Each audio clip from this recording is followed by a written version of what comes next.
Always palagi. Laging may counter strike sa lugar na to.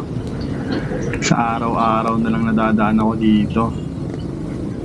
Wala talaga akong hindi nakakasalubong dito. Always counterflow. Sa bagay mga par, hindi nyo rin sila masisisi. Bakit kamo? Sa layo ba naman ang U-turn dito eh. Alam ko dun pa sa highway eh.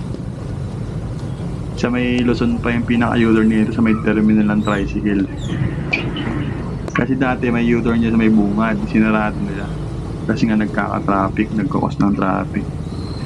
Kaya hindi mo rin sila masisisi. Pero syempre, ingat-ingat lang sa mga kumaka-counterflow.